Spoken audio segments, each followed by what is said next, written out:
I was posing for the thumbnail. I shouldn't have this in the thumbnail, should I? It's not real. I feel like this video would get flagged if I had it in the thumbnail, so I'm not gonna do it. Airsoft pistols are so bad.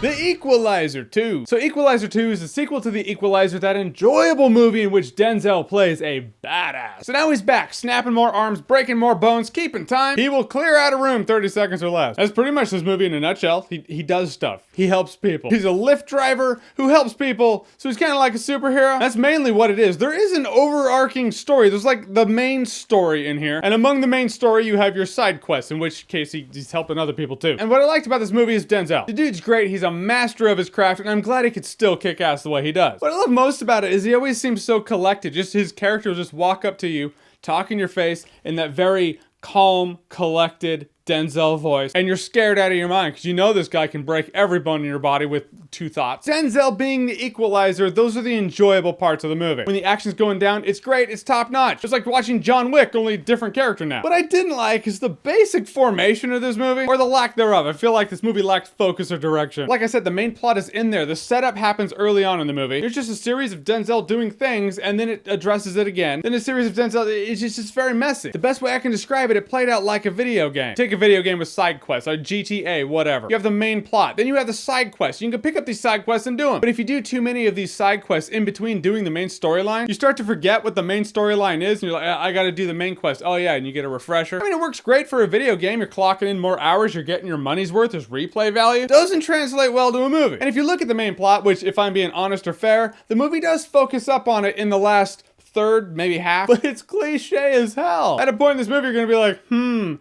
I wonder how this is gonna go down. Which I feel like I would roll with a cliche-ass story like this if it kept me interested and didn't feel so sloppy. I mean, really, the most interesting plot in this movie is one of the side plots. He's trying to keep this kid out of a gang. I was more enthralled with that than the main story. Some of the side plots were better than the main plot. Some of the side plots were not. I don't care about the old guy and his painting. I don't. This movie just had so much in it, it felt like it was a season of television crushed into 2 hours. Which I've said about a couple of movies before, but it's applicable then, it's applicable now. Those side plot storylines that exist to kill time, granted, I also know that they do exist to add character and depth to Denzel's character, but it doesn't do that as much as it is there to fill time. Those work in a season of television. You take any season of television, there are always those episodes that are episodic. In which case, they don't really tie into the main plot, they exist to be their own contained thing. When you have a 2-hour movie, you don't really have time for that. Guys, in the end, The Equalizer 2 has some good moments in it, but the unfocused stitching and editing that tied all the side plots into the main plot made the main plot kind of feel less relevant until the main plot was more relevant in the second half, but really for the first half of the movie, you're like, where are we going? Definite case of sequelitis. On rare occasions, a sequel will surpass the first. Sometimes the sequel is even as good as the first, but most time the sequel is just not as good as the first. And that's the case of The Equalizer 2. I'll say I'm just not gonna remember this movie in T-1 day. Yep, already forgot. Alright, so The Equalizer 2, have you seen it? What did you think about it? Or what's your favorite Denzel role ever? Whatever it is, whatever you think, comment below, let me know. And as always, if you like what you've seen here and you want to see more, click right here to see more.